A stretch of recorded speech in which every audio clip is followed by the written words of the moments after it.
Bonjour à tous, nous sommes aujourd'hui au château de Bouthéon. Je suis avec Géraldine qui nous accueille pour une exposition sur le Gaga. Ça s'appelle Fouilla, non, cette expo? Ça s'appelle Fouilla, avec 3 points d'exclamation. Parlez-vous Gaga? Alors le château de Bouthéon, vous voulez nous rappeler les chiffres en termes de fréquentation? On est le premier bâtiment de la Loire, hein, le monument le plus visité. On a plus de 60 000 visiteurs en 2022. Alors ce bâtiment-là appartient à la commune d'Andrézieux et les employés ici sont des employés communaux?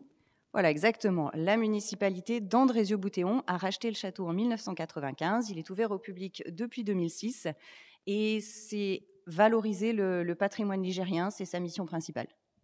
D'où est venue cette idée de faire une expo sur le Gaga?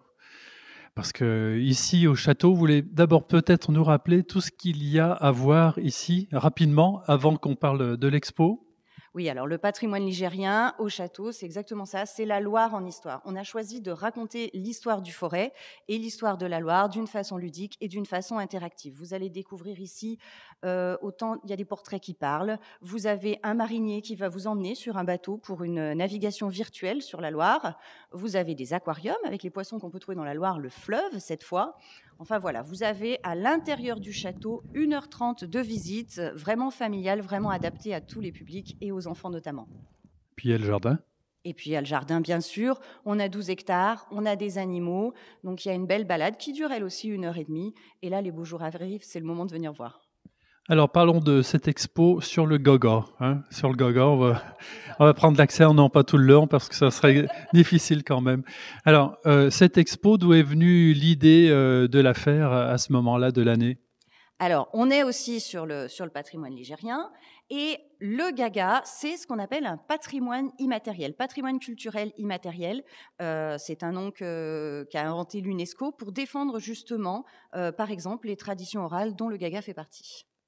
Donc, on est là pour mettre en valeur un patrimoine. C'est la mission du château. Donc, on met en valeur le Gaga qui fait partie de notre patrimoine. Et ça, je crois que les Stéphanois le savent parce qu'ils y sont très attachés.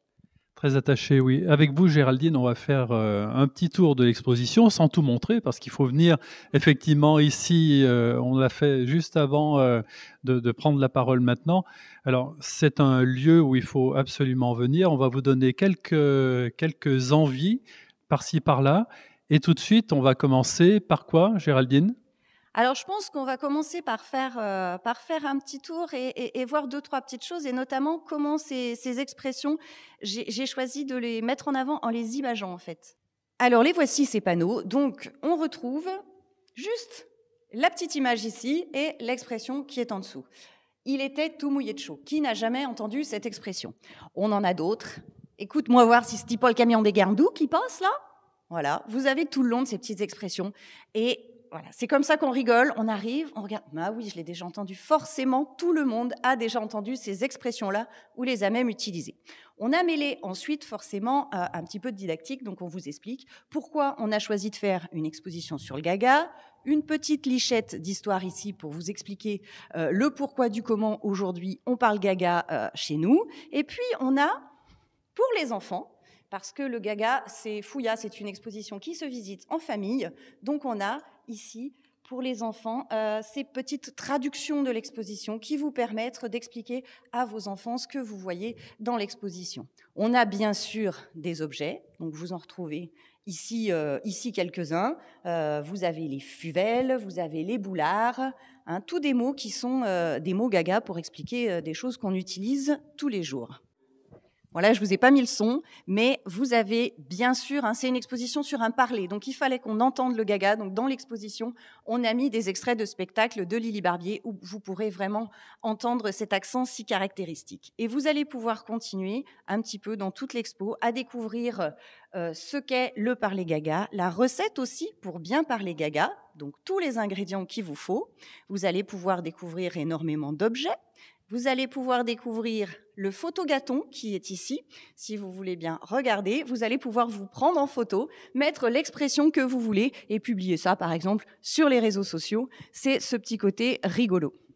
Et voici la troisième et dernière salle. Donc ici, nous sommes sur le Gaga aujourd'hui. Donc on a 300 mètres carrés quand même dans cette exposition. Donc vous en avez un petit moment pour tout regarder et pour tout lire. Vous avez le Gaga aujourd'hui, donc qui se traduit avec le Gaga dans la publicité. On a une publicité Orange qui, par exemple, a utilisé le mot fouilla pour nous dire que la 5G arrivait à Saint-Étienne. Vous avez aussi sur d'autres panneaux, par exemple celui-ci, le rap en Gaga. Vous avez MC Pampille qui nous emmène un petit peu dans son univers avec toujours cet accent. Et puis tout le long, vous retrouvez le Gaga tel qu'il est aujourd'hui, tel qu'il est à la mode, parce qu'on a vraiment une mode du Gaga. On a des t-shirts, on a des mugs, et on retrouve sur ces éléments de simples mots de Gaga. On retrouve toute la nostalgie. On a ici le livre d'or que nous laissent, les petits mots que nous laissent les visiteurs, sur lesquels ils nous montrent que vraiment cela les touche. C'est vraiment de l'émotion qu'on a dans cette exposition. Les gens rient parce que c'est amusant. Les gens ont ce côté nostalgique. C'est une vraie Madeleine de Proust. Alors, les modalités pratiques pour visiter cette exposition, quelles sont-elles ? Alors, le château est ouvert du mardi au dimanche, tous les jours, à partir donc de 13h30. Et prévoyez quand même 3 heures pour faire la visite totale du site, mais vous avez un bon moment quand même à passer dans cette exposition pour voir un peu cet hommage qu'on a fait au parler stéphanois qui renaît aujourd'hui grâce à l'humour et l'autodérision dont bénéficient les Stéphanois. Un site peut-être pour voir les horaires, etc.